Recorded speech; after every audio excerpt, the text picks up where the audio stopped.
Quanto custa um desejo, um débito à vista, ou uma dívida à prestação?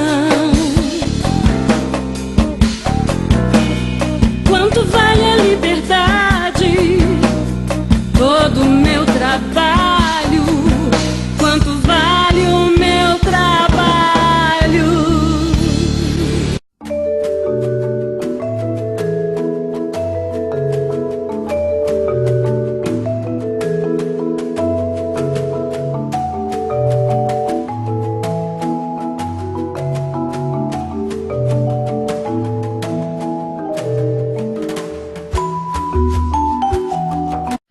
Quanto custa um desejo?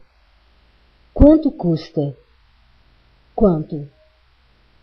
Um desejo. Quanto?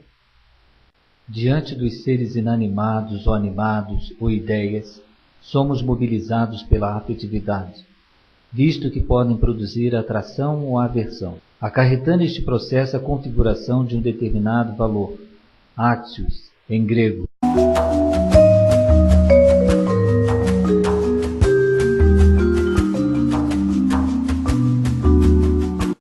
Pois escapa ao sequestro fenomenológico da indiferença, transpondo as fronteiras porventura instituídas na vida do sujeito.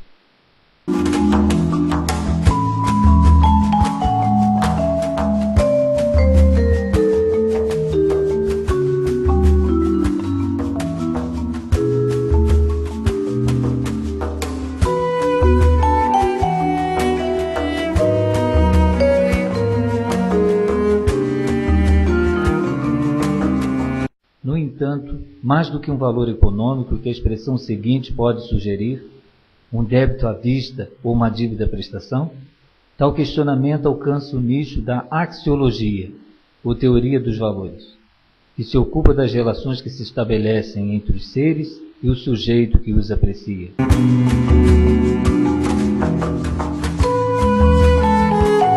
Os valores não são, mas valem.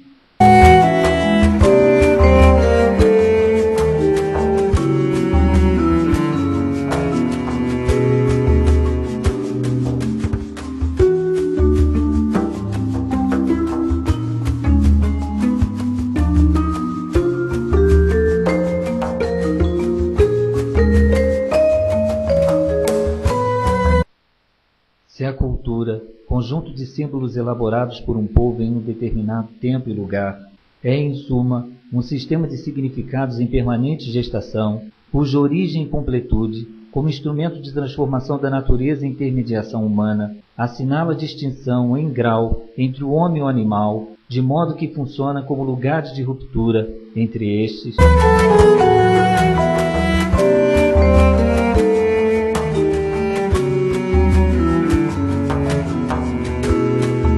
interdições, obra humana, caracterizando a vida social com as suas normas e as suas hierarquizações, as suas instituições e os seus sistemas simbólicos, arcabouço das relações sociais. Que tipo de existência pode desenvolver o ser racional em um mundo sem transcendência, organizado sobre os escombros da produção e das ideologias?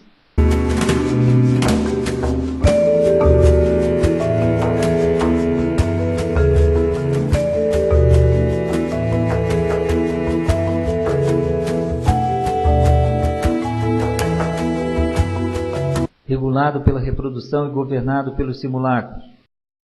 TV, realidade virtual, que diferentemente da imitação ou do fingimento, casos em que a diferença entre produto e realidade se mantém, confundem realidade e ilusão.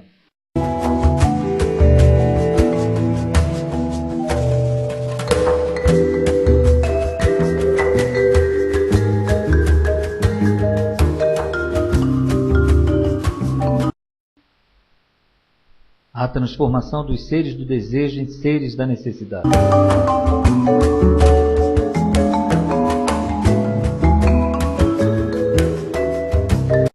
Necessário significa o que não pode ser de outro modo, nem deixar de ser.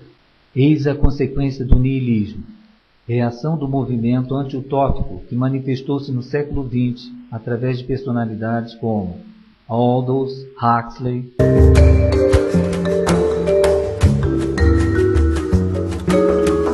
romancista e ensaísta inglês, que em Admirável Mundo Novo revela uma visão pessimista do futuro da humanidade.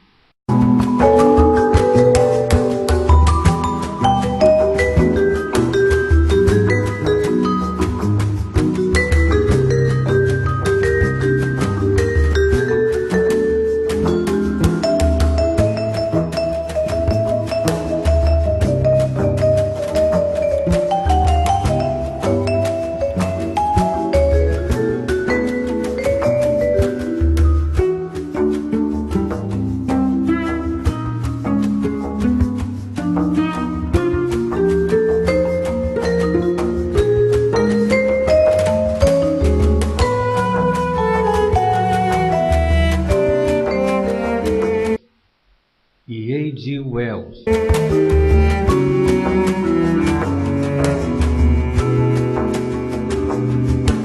Romancista, historiador e jornalista que, em A Guerra dos Mundos, combina a sátira política com a advertência dos perigos do progresso científico.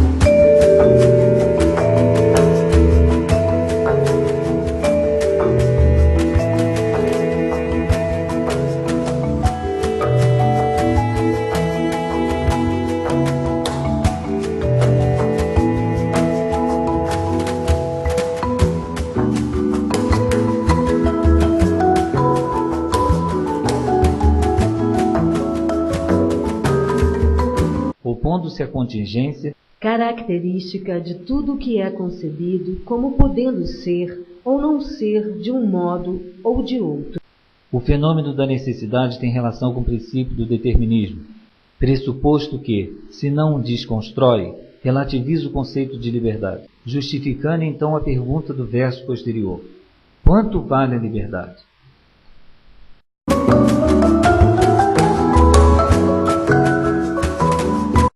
Esvaziando o desejo do seu conteúdo de transgressão, que no dizer de Eduardo Prado Coelho é o que define o homem, um tipo de transgressão no caso que não suprima as interdições, mas as mantenha transgredidas, segundo o próprio, o capitalismo privou da capacidade de autoafirmar-se como um ser de projeto, etimologicamente ser lançado adiante, condenando ao labirinto da alienação.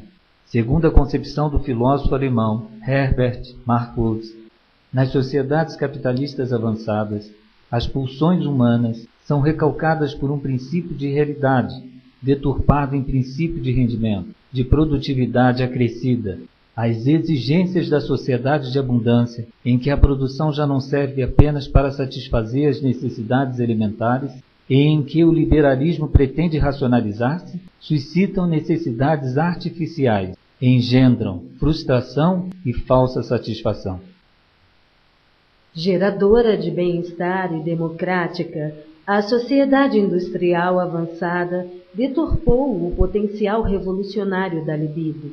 Fez-se uma sociedade fechada, que uniformiza e integra todas as dimensões da existência, tornando manobráveis e utilizáveis os elementos explosivos e antissociais do inconsciente, o sonho, a arte, a contracultura, a sexualidade. Para Baudrillard, já não existe troca simbólica que forma a base das sociedades ao nível das formações sociais modernas, nem como forma organizadora. A sociedade moderna extermina o valor.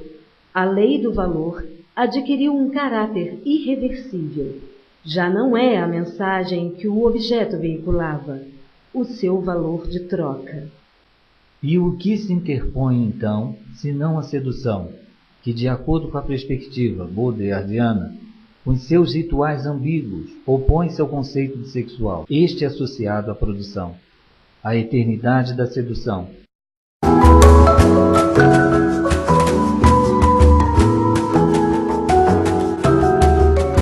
O esgotamento do sentido no signo efêmero, em que transparece o extremo do prazer.